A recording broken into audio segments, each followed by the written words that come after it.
Janel sina tabiriba khwai punamakpu taramna woksari.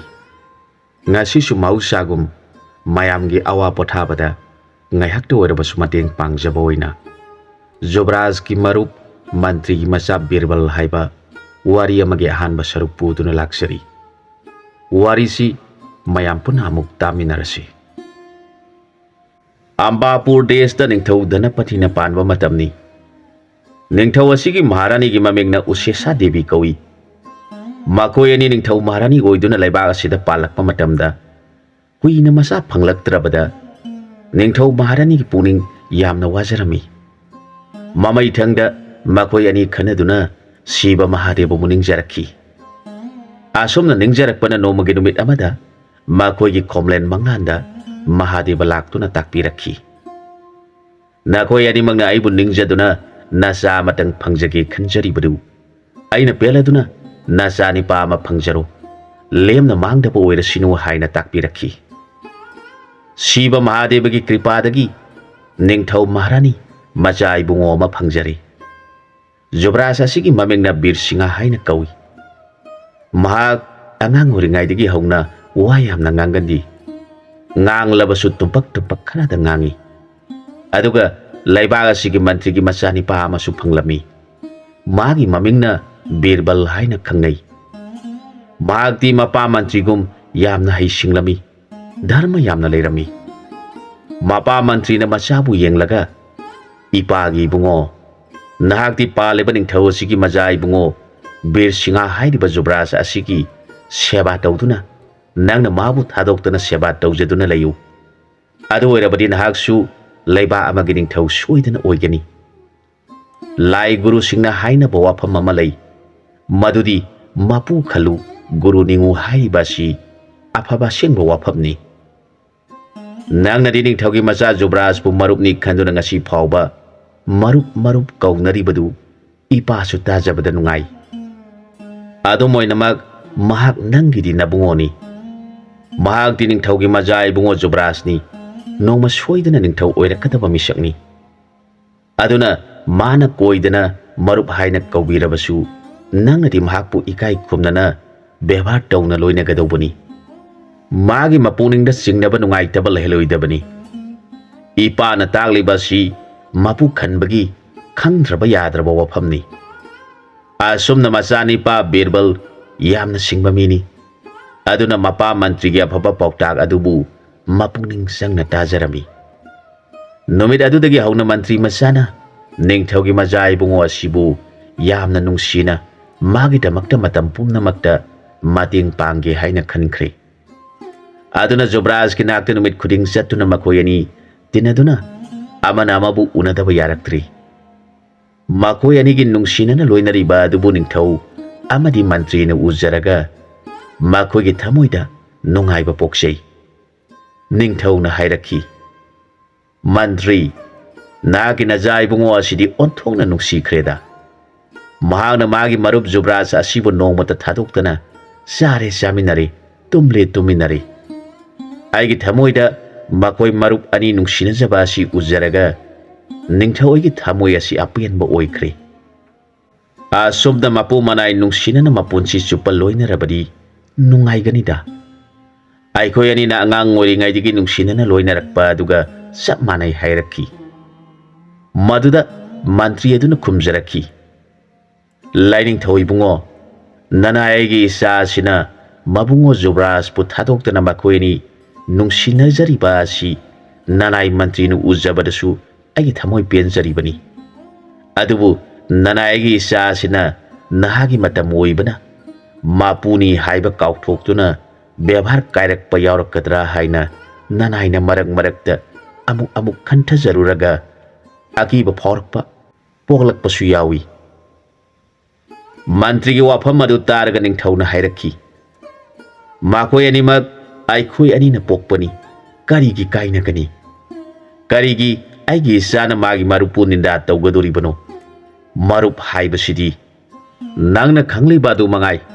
Marupti kariguma matamda ipa ima ichininaw singdagi hena marupki damakta thawai thadokpa pamunadribani.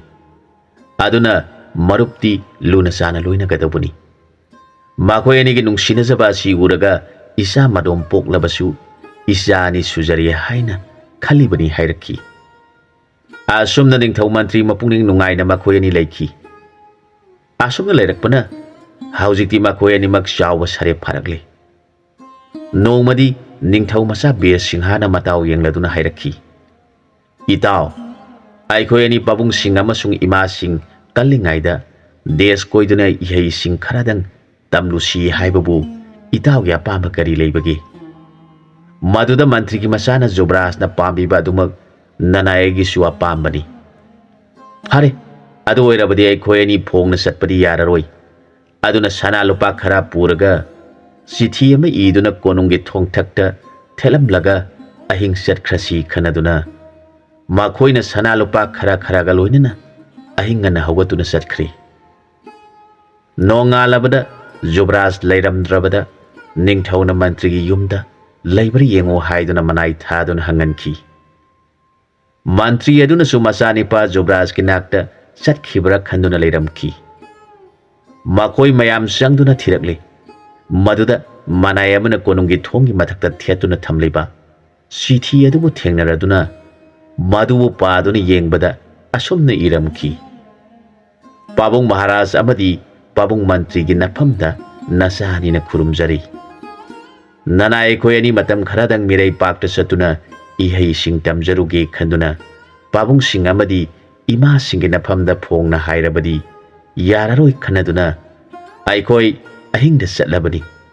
Aduna Pabung ningthau amadi Pabung Mantri na aikhoy ani bu warau biba tawbiraganu. Aikhoy ani ihei sing khara hairaba matungda halaktuna pumnamaki seba tawjarakhigani haiba warondu Mantri amasung ningthau na taraga awaba khara phaki. Makoy ani na khanai. Phare laina tamba haibaduni isa singna mai masing tamjaruge hairabanina makoy na halaktriba phawba laiba asi aikhoy na ngaktuna leiba haibaduni haina ngangnai. Asomdana ningthau masaga mantri gi masaga ani du lakpana no ngalakpada ahangba lamang ama leiramki. Mafam maduda sangi layong kom khara su leiramki. Leiriba kom amada san ama taraga kakhatpa ngamdana leiribadu makoy na ure. Maduda ningthau gi masa aduna itaw san ama kom asida taduna leire. Maha kakhatpa ngamdre. Aikhoy ani na mabu singkhat pirasi hek hairaki. Mantri ki masana phare hairaduna sanadubu masi nama nama painaraduna komadu deki singkhale. Sanaduna komban hek kakhalakpaga mahapu singkhat piribani pani dubu shawbagi mawongda phi kamladuna mana anidu sap yungkhalaga makoy nida waigedabagi tawrakli.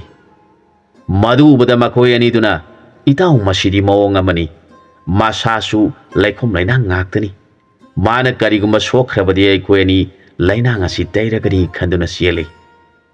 Sanaduna su makoy ani na sienbo ubaduda tamnana mamai thekatuna tanare.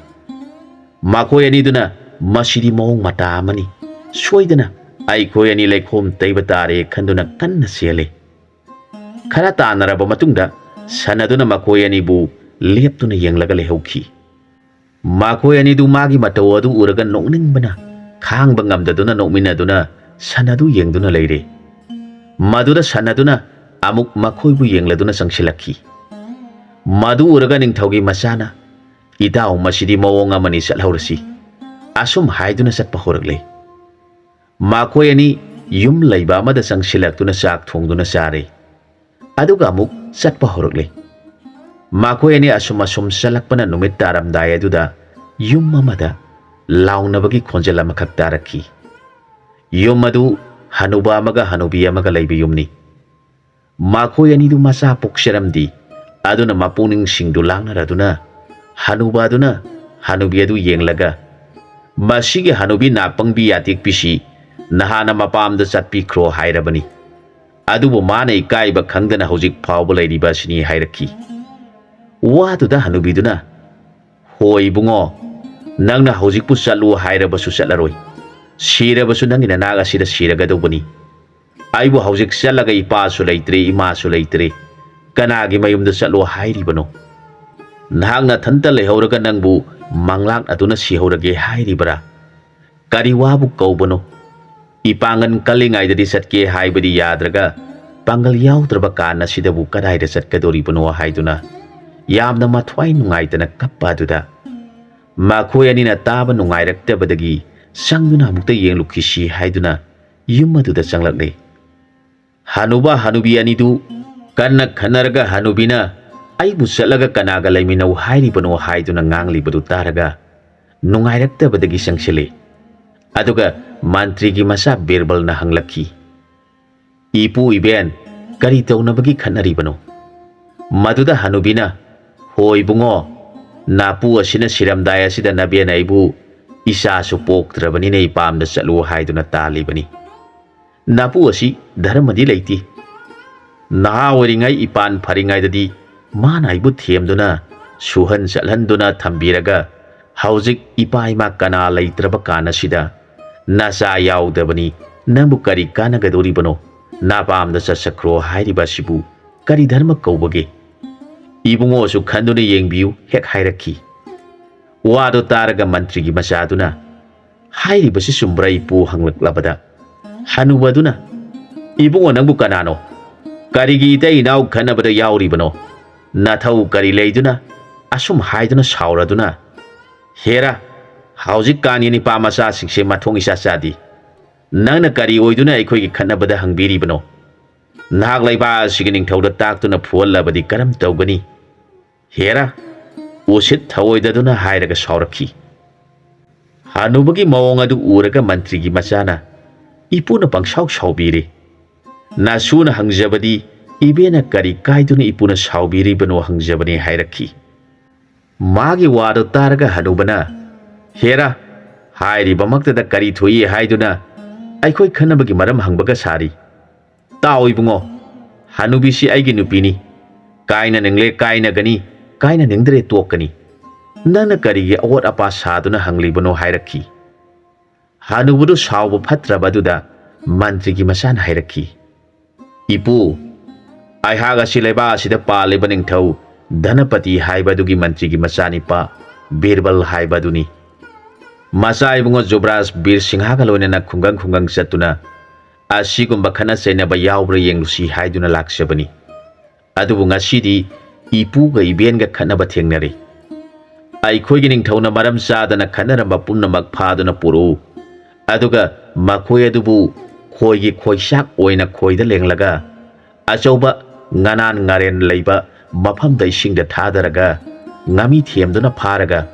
leiba ki irat thauni tawgani haiduna imung manung nupi angangda maram sadana khanaba mi kharadang thijarakpani laibak thibadagi nahan makhaidi khana chaina amatta thengnadrabada laiba asi ingna sandi oina palani khanduna lakshabani adubu ngasidi laibak phabadagi nipa thokpa ipu hanubi bienbu tan thokani tawramba ma thengnajaba phangjabasi yamna nungaijare aihak majai bungo bu kauksin jaraklage hairaga ho majai bungo aikhoina thiri badu masida lairi sangbira u hek hairakhi wadu tabada hanubadu swai lauraduna hanubi karam tawgani aidi sareng khoida lengduna ngami themba taredo nangdi nathanta karamna lehaugadori bano hairakhi hanubagi wadu taraga hanubina hanuba karam tawsi hairi bano nahak phaduna pukhraga khoida lengduna khoigi machinsak oikhiba thoklabadi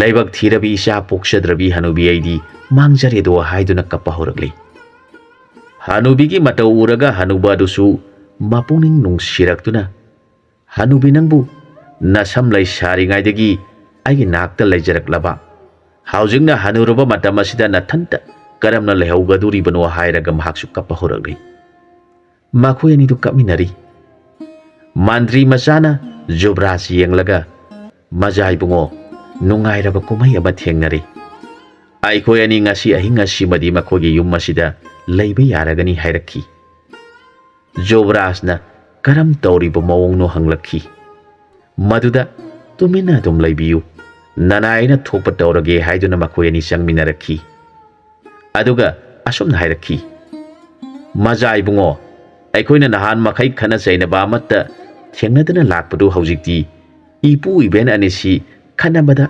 khamjinba yadana leirabada nanaina Jubras lingbire I khanaganu khanarabadi koina lengduna nganan phabada koisak oinaba Maharajna aikhoibu pharunaba tharaklibani haijabani adubu ipu asidi ngangnaba yadi iben asidi bhab khara tai ipu asine iben asibu hanurba matam asida pamdrena pamda satpikhro haiduna talibani hairaki aduna Jubrasna karambana aranbano haibadu khanbiu ipuna nangna sasu yaudi naya su tekle nana su tadre aduna na pamda satpikhro hairi iben hairi hanuba nangna laubiba matamda oikiba aigi phiwam adumak ohenbiro adu oirabadi ehak ipamda hanjakrage hairi aduna makhoi anigi bisara si tobiro kanana lanbano aranba adumadi ningthaugi manakta pukatuna khoida lenglaga khoisak oihenduna nganal ngarel phana batari hairaki wado tabada hanubi aduna ibungo napu mantri gi maja ibungo ni haiba aduga ama sine ningthaugi maja ibungo Jubras Birsinga haiba aduni haiba Jubras nanai nabena khurumjari napu asina ngasidi maning thungdaba kari leikrabano khangdi ibenda taina duna ngangjabani napu asi leibagi naben aisu hingjari bani napu phaduna pubi khiba thoklabadi naben hanubidi kanaga lehaugani aikoi anidi laibak thibadagi isasu isusu amata leijadi aikoi ani khakta leijabani napu asi pudaba yade hairabadi magi mahutta naben aibu pubiduna napugi mang thaduna sijaba haibadu oijagi hairaki hanubigi wahaidu taraga hanubaduna hena hena mapuning nungsiraktuna ibema nangna karigi satkadoribano aigi irani ai oina satuna ngagi masijak oirasinu hairaga peri peri tauraduna hanubide yenglakhi hanuba hanubi anidugi mataudu yengba ngamlaktrabada Jubrasna hairaki ipu iben hayeng makhaidi amu hana khanabiraganu ngasigidi ipu ibena kanagumba mata khanganbiraganu aikoi anisu kana mata haidokjararoi hayeng nongalaga aikoi khungang singasi koina chatuna ipu ibenge mahut sinba yaba mi thirukige ngasi ahingdi ipu ibenge yumasida lecturagi hairaki maduda hanuba hanubi aniduna thong thakna balangjaraduna harau harau na pija pithakjari numidang aduda Jubrasna hanuba hanubi yenglaga hairaki ipu iben nakoi animak nasa nasu leiti haibagina thamoida awaba leirakanu aikoi ani asi ipu ibengi nasani haina ngasi kauba numit asidagi khanbiro aikoina phattaba mi khanaba thiba saliba sina phangduna halakpa matamaduda ipu ibenbu konungda pukatuna aikoi anina seba tawjagani hairaga hayeng ayukti aikoi nganna satkhige aduna ipu ibengi sana thaknaba haiduna lupa khara puthokduna pire hanuba hanubi aniduna piriba paisadu pak loksilu haiba yaramdi makhoina khalli aikoi anigi manungda amadi phaduna puningbagi maungni makhoina aikoigi puning nungainaba tawribani khalli makoi ani zatkrabada hanubana hanubi yengladuna hairaki ibema hanubi aidi puningasi wadaba ngamdi satkribani duna karigumba lamhenba khanaba mi thengnaraktrabadi soidana amu halaktuna ipu iben aikhoina kana amata thengnaraktre aduna nakoi anigi manungdagi amadi pudaba yadabadagi aikoi ipu iben ge nakta halaklibani hairabadi karam tawgani khanbada aidi ahing tumba yadi laiba asigi ningthau asisu dharma laiba haidokhiba wafam ngangna satpa ningthauni maram asina laiba asigi praja singna kineduna kana amata lamhenba yaudana ingna singna nungaina santi leina palibani karigumba makhoina lamhenba mi thengnadabadagi hana thengnakhiba hanuba hanubi ani dugi manungdagi ama purasi hairabadi khoina lenglaga isingda thadaduna achauba ngagi machinjak oihenba thoklabadi aina kiribadi isingda sor honbada ising thakchanduna sigadoriba adu khaluraga tumba yakhidre aina khara nangina phamda kai khraba male amu hana ꯑꯩꯍꯥꯛꯅ ꯅꯪꯕꯨ ꯆꯠꯂꯨ ꯍꯥꯏꯔꯔꯣꯏ ꯍꯥꯏꯔꯛꯈꯤ꯫ ꯍꯅꯨꯕꯤꯅ ꯍꯅꯨꯕꯥ ꯀꯔꯤꯒꯤꯅꯣ ꯅꯪꯅ ꯑꯗꯨꯝꯅ ꯉꯥꯡꯂꯤꯕꯕꯨ? ꯃꯈꯣꯏꯅ ꯆꯠꯇꯕ ꯌꯥꯗꯦ ꯍꯥꯏꯔꯕꯁꯨ ꯏꯄꯨꯔꯣꯏꯕꯒꯤ ꯃꯃꯥꯡ ꯊꯥꯗꯨꯅ ꯅꯅꯥꯏ ꯅꯨꯄꯤꯅ ꯁꯤꯖꯒꯅꯤ꯫ ꯑꯩꯅ ꯆꯠꯇꯨꯅ ꯏꯕꯨꯡꯉꯣꯒꯤ ꯃꯍꯨꯠ ꯁꯤꯟꯖꯒꯅꯤ꯫ ꯍꯟꯗꯛꯀꯤ ꯃꯄꯣꯛ ꯑꯁꯤꯗ ꯂꯥꯏꯕꯛ ꯊꯤꯕꯗꯒꯤ ꯏꯃꯤꯠꯇ ꯏꯆꯥ ꯌꯥꯎꯖꯗ꯭ꯔꯕꯤ ꯑꯩꯅ ꯀꯔꯤꯒꯤꯗꯃꯛꯇ ꯏꯕꯨꯡꯉꯣꯕꯨ ꯄꯨꯗꯨꯅ ꯆꯠꯍꯟꯒꯅꯤ? ꯅꯅꯥꯏ ꯑꯩꯍꯥꯛ ꯆꯠꯆꯒꯅꯤ ꯍꯥꯏꯔꯛꯈꯤ꯫ ꯍꯅꯨꯕꯤꯒꯤ ꯋꯥꯗꯨ ꯇꯥꯔꯒ ꯍꯅꯨꯕ ꯃꯃꯤꯠꯇꯒꯤ ꯃꯄꯤ ꯇꯥꯔꯒ ꯏꯕꯦꯝꯃ ꯑꯩꯍꯥꯛ ꯅꯍꯥꯛꯀꯤ ꯅꯐꯝꯗ ꯋꯥꯉꯥꯡ ꯈꯔ ꯍꯦꯟꯖꯟꯈ꯭ꯔꯕ ꯃꯥꯜꯂꯦ ꯍꯥꯏꯔꯒ ꯄ꯭ꯔꯦꯝ ꯇꯧꯔꯗꯨꯅ ꯀꯞꯃꯤꯟꯅꯔꯛꯈꯤ꯫ ꯍꯅꯨꯕꯤꯅ ꯑꯃꯨꯛ ꯍꯥꯏꯔꯛꯈꯤ, ꯍꯅꯨꯕꯥ ꯏꯕꯨꯡꯉꯣ ꯖꯨꯕ꯭ꯔꯥꯖ ꯑꯗꯨ ꯃꯤꯅꯨꯡꯁꯤ ꯂꯩꯕ ꯃꯤ ꯃꯥꯜꯂꯤ꯫ ꯃꯥꯅ ꯍꯥꯏꯔꯝꯕꯗꯨ ꯊꯣꯏꯅ ꯁꯣꯏꯒꯗꯕ ꯃꯥꯟꯗꯦ꯫ ꯑꯩꯈꯣꯏ ꯑꯅꯤꯒꯤ ꯋꯥꯐꯝ ꯑꯁꯤ ꯑꯇꯣꯞꯄ ꯀꯅꯥ ꯈꯪꯍꯟꯒꯅꯨ꯫ ꯃꯈꯣꯏꯁꯨ ꯀꯅꯥ ꯍꯥꯏꯗꯣꯛꯂꯣꯏ ꯍꯥꯏꯔꯝꯃꯤ꯫ ꯑꯗꯨꯅ ꯀꯔꯤ ꯊꯣꯏꯅ ꯋꯥꯒꯨꯝꯁꯤ? ꯑꯩꯈꯣꯏꯒꯤ ꯋꯥꯐꯝꯁꯤ ꯃꯤ ꯀꯅꯥꯗ ꯍꯥꯏꯗꯣꯛꯅꯒꯨꯝꯁꯤ ꯍꯥꯏꯔꯛꯈꯤ꯫ ꯍꯅꯨꯕꯤꯒꯤ ꯋꯥꯗꯨ ꯇꯥꯔꯒ ꯍꯅꯨꯕꯗꯨ ꯃꯃꯣꯟ ꯈꯔ ꯅꯨꯡꯉꯥꯏꯖꯔꯦ ꯑꯗꯨꯒ ꯍꯥꯏꯔꯛꯈꯤ, ꯆꯨꯝꯃꯤ ꯅꯪꯅ ꯍꯥꯏꯕ, ꯑꯗꯨꯕꯨ ꯑꯩꯗꯤ ꯀꯅꯥ ꯍꯥꯏꯗꯣꯛꯂꯣꯏ꯫ ꯅꯪꯗꯤ ꯅꯨꯄꯤꯅꯤꯅ ꯂꯩꯀꯥꯏꯗ ꯄꯥꯎꯁꯤ ꯇꯝꯊꯣꯛꯂꯨꯔꯕꯗꯤ, ꯂꯩꯀꯥꯏꯅ ꯅꯤꯡꯊꯧꯗꯤ ꯃꯤꯆꯪ ꯁꯪꯒ ꯅꯥꯏ ꯍꯥꯏꯔꯕꯗꯤ ꯅꯤꯡꯊꯧꯅ ꯁꯥꯎꯔꯗꯨꯅ ꯁꯣꯏꯗꯅ ꯐꯥꯒꯅꯤ꯫ ꯑꯗꯨꯅ ꯅꯪꯗꯨꯝ ꯆꯦꯛꯁꯤꯜꯂꯨ ꯍꯥꯏꯔꯛꯈꯤ꯫ ꯑꯁꯨꯝꯅ ꯍꯅꯨꯕ ꯍꯅꯨꯕꯤ ꯑꯅꯤꯗꯨ ꯑꯃꯨꯛ ꯍꯟꯅ ꯈꯟꯅ ꯆꯩꯅꯕ ꯇꯧꯗꯅ ꯅꯨꯡꯁꯤꯅꯅ ꯂꯩꯃꯤꯟꯅꯈꯤ꯫ ꯑꯗꯨꯒ ꯅꯤꯡꯊꯧꯒꯤ ꯃꯆꯥꯒ ꯃꯟꯇ꯭ꯔꯤꯒꯤ ꯃꯆꯥꯒ ꯑꯅꯤꯗꯨꯅ ꯑꯁꯨꯝ ꯂꯥꯛꯄꯅ ꯅꯨꯃꯤꯠ ꯇꯥꯔꯝꯗꯥꯏ ꯑꯗꯨꯗ ꯀꯣꯟ ꯇꯨꯕ ꯍꯥꯏꯕꯗꯤ ꯐꯤ ꯇꯨꯐꯝ ꯑꯃꯗ ꯅꯤꯄꯥꯅꯤ ꯌꯦꯠꯅꯕꯒꯤ ꯈꯣꯟꯖꯦꯜ ꯑꯃ ꯇꯥꯔꯝꯃꯤ꯫ ꯐꯤ ꯇꯨꯔꯤꯕ ꯗꯔꯖꯤ ꯍꯥꯏꯕꯗꯤ ꯇꯦꯂꯔ ꯑꯗꯨꯅ ꯑꯩꯅ ꯇꯧꯔꯤꯕ ꯑꯁꯤ ꯂꯣꯏꯔꯒ ꯌꯦꯡꯕꯤꯌꯨ ꯍꯥꯏꯔꯝꯃꯤ꯫ ꯐꯤꯒꯤ ꯃꯄꯨ ꯑꯗꯨꯅ ꯑꯩꯅ ꯄꯨꯔꯛꯄꯗꯤ ꯐꯤ ꯃꯄꯨꯝꯅꯤ, ꯑꯗꯨꯒ ꯅꯪꯅ ꯀꯔꯤꯒꯤ ꯃꯆꯦꯠ ꯃꯆꯦꯠ ꯀꯛꯊꯠꯇꯨꯅ ꯊꯝꯂꯤꯕꯅꯣ? ꯑꯩꯗꯤ ꯐꯤ ꯃꯆꯦꯠꯁꯤꯡ ꯑꯁꯤ ꯂꯧꯕ ꯉꯝꯂꯣꯏ꯫ ꯑꯩꯒꯤ ꯃꯄꯨꯝ ꯑꯗꯨꯅ ꯐꯨꯔꯤꯠ ꯑꯗꯨ ꯇꯨꯕꯤꯌꯨ ꯍꯥꯏꯕꯅꯤ, ꯑꯗꯨꯒ ꯅꯪꯅ ꯃꯆꯦꯠ ꯀꯌꯥ ꯊꯣꯛꯅ ꯀꯛꯊꯠꯇꯨꯅ ꯊꯝꯂꯤꯕ ꯑꯁꯤꯕꯨ ꯑꯩꯕꯨ ꯎꯁꯤꯠꯇꯕ ꯅꯠꯇꯕ꯭ꯔꯥ? ꯑꯩꯗꯤ ꯂꯧꯕ ꯉꯝꯂꯣꯏ ꯍꯥꯏꯗꯨꯅ ꯀꯟꯅ ꯁꯥꯎꯔꯝꯃꯤ꯫ ꯐꯤ ꯇꯨꯔꯤꯕ ꯅꯤꯄꯥ ꯑꯗꯨꯅ ꯍꯌꯦꯡ ꯂꯣꯏꯔꯕ ꯃꯇꯝꯗ ꯂꯥꯛꯄꯤꯗꯨꯅ ꯑꯄꯥꯝ ꯄꯥꯝꯗ ꯌꯦꯡꯕꯤꯌꯨ, ꯍꯧꯖꯤꯛꯃꯛꯀꯤꯗꯤ ꯂꯣꯏꯗ꯭ꯔꯤꯕꯅꯤꯅ ꯁꯥꯎꯕꯤꯈꯤꯅꯨ ꯍꯥꯏꯖꯩ꯫ ꯃꯗꯨꯗ ꯐꯤ ꯃꯄꯨ ꯑꯗꯨꯅ ꯑꯩꯗꯤ ꯐꯤꯖꯦꯠ ꯐꯤꯒꯥꯏꯗꯤ ꯂꯧꯕ ꯉꯝꯂꯣꯏ, ꯑꯩꯒꯤ ꯐꯤ ꯁꯤꯡꯕꯤꯌꯨ, ꯐꯤ ꯇꯨꯕ ꯍꯩꯇ꯭ꯔꯒ ꯀꯔꯤꯒꯤ ꯐꯤ ꯇꯨꯔꯤꯕꯅꯣ ꯍꯥꯏꯗꯨꯅ ꯈꯠꯅꯔꯝꯃꯤ꯫ ꯃꯈꯣꯏ ꯌꯦꯠꯅꯕꯒꯤ ꯈꯣꯟꯖꯦꯜꯗꯨ ꯇꯥꯕꯗ ꯃꯟꯇ꯭ꯔꯤ ꯃꯆꯥꯅ, ꯖꯨꯕ꯭ꯔꯥꯖ ꯉꯁꯤꯒꯤ ꯂꯦꯛꯐꯝ ꯆꯥꯐꯝ ꯂꯩꯔꯦ, ꯂꯦꯡꯁꯤꯟꯕꯤꯔꯛꯎ꯫ ꯑꯁꯨꯝ ꯍꯥꯏꯔꯒ ꯃꯍꯥꯛ ꯌꯦꯠꯅꯔꯤꯕ ꯃꯐꯝ ꯑꯗꯨꯗ ꯊꯨꯅ ꯆꯪꯁꯤꯜꯂꯤ꯫ ꯑꯗꯨꯒ ꯍꯪꯂꯛꯈꯤ, ꯀꯔꯤꯒꯤꯅꯣ ꯅꯈꯣꯏ ꯑꯅꯤꯅ ꯌꯦꯠꯅꯔꯤꯕꯗꯤ?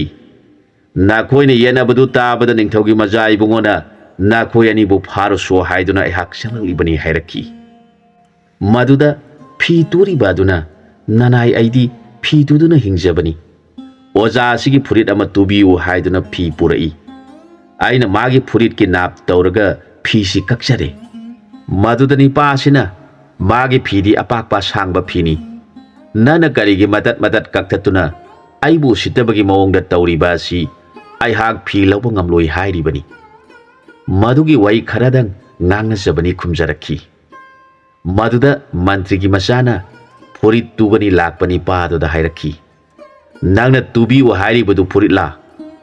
ꯐꯤ ꯃꯄꯨꯅ ꯃꯥꯅꯤ ꯍꯥꯏꯔꯦ꯫ ꯃꯟꯇ꯭ꯔꯤ ꯃꯆꯥꯅ, ꯑꯣ ꯑꯗꯨ ꯑꯣꯏꯔꯦ, ꯑꯗꯨ ꯑꯣꯏꯔꯕꯗꯤ ꯅꯍꯥꯛ ꯍꯌꯦꯡ ꯅꯣꯡꯉꯥꯟꯕꯒ ꯐꯨꯔꯤꯠ ꯂꯧꯕ ꯃꯐꯝ ꯑꯁꯤꯗ ꯂꯥꯛꯎ꯫ ꯑꯩꯈꯣꯏ ꯖꯨꯕ꯭ꯔꯥꯖꯀ ꯂꯣꯏꯅꯅ ꯃꯐꯝ ꯑꯁꯤꯗ ꯅꯪꯕꯨ ꯉꯥꯏꯗꯨꯅ ꯂꯩꯔꯝꯒꯅꯤ꯫ ꯅꯪꯒꯤ ꯐꯨꯔꯤꯠ ꯑꯗꯨ ꯇꯨꯔꯤꯕ ꯅꯤꯄꯥ ꯑꯁꯤꯅ ꯄꯤꯕ ꯉꯝꯗ꯭ꯔꯕꯗꯤ ꯃꯥꯕꯨ ꯐꯥꯗꯨꯅ ꯀꯣꯅꯨꯡꯗ ꯄꯨꯒꯅꯤ꯫ ꯅꯪꯒꯤ ꯐꯤ ꯃꯆꯦꯠ ꯆꯞꯊꯠꯄꯒꯤ ꯅꯍꯥꯛ ꯊꯣꯏꯅ ꯋꯥꯔꯨꯕ ꯇꯧꯔꯨꯈꯤꯒꯅꯨ꯫ ꯑꯩꯈꯣꯏ ꯊꯕꯛ ꯑꯆꯤꯟꯕ ꯑꯃ ꯆꯠꯀꯗꯧꯕꯅꯤ, ꯑꯗꯨꯕꯨ ꯅꯈꯣꯏ ꯑꯅꯤꯒꯤ ꯌꯥꯅꯕ ꯑꯃ ꯄꯨꯔꯛꯇ꯭ꯔꯕꯗꯤ ꯆꯠꯄ ꯌꯥꯗ꯭ꯔꯦ꯫ ꯂꯩꯕꯥꯛ ꯑꯁꯤꯗ ꯄꯥꯜꯂꯤꯕ ꯅꯤꯡꯊꯧ ꯑꯁꯤꯒꯤ ꯃꯆꯥ ꯏꯕꯨꯡꯉꯣ ꯖꯨꯕ꯭ꯔꯥꯖ ꯕꯤꯔꯁꯤꯡꯍꯥ ꯍꯥꯏꯕꯗꯨ ꯂꯥꯛꯂꯦ ꯈꯪꯂꯕ ꯑꯁꯤ ꯐꯥꯎꯕꯗ ꯅꯈꯣꯏꯅ ꯌꯦꯠꯅꯔꯤꯕ ꯑꯗꯨꯒꯤ ꯕꯤꯆꯥꯔ ꯇꯧꯔꯝꯗꯦ ꯍꯥꯏꯅ ꯃꯤꯅ ꯉꯥꯡꯅꯈꯤꯒꯅꯤ꯫ ꯑꯗꯨꯅ ꯐꯨꯔꯤꯠ ꯇꯨꯕ ꯂꯥꯛꯄ ꯅꯍꯥꯛ ꯍꯌꯦꯡ ꯑꯩꯈꯣꯏꯅ ꯆꯠꯇ꯭ꯔꯤꯉꯩꯗ ꯉꯟꯅ ꯂꯥꯛꯎ꯫ ꯑꯩꯈꯣꯏꯅ ꯅꯪꯒꯤ ꯐꯨꯔꯤꯠ ꯄꯤꯍꯟꯒꯅꯤ ꯍꯥꯏꯔꯒ ꯅꯍꯥꯛ ꯆꯠꯂꯣ꯫ ꯅꯪꯒꯤ ꯐꯨꯔꯤꯠ ꯑꯩꯈꯣꯏꯅ ꯄꯤꯍꯟꯒꯅꯤ ꯍꯥꯏꯔꯕꯗ ꯅꯤꯄꯥ ꯑꯗꯨ ꯃꯊ꯭ꯋꯥꯏ ꯅꯨꯡꯉꯥꯏꯅ ꯆꯠꯈꯤ꯫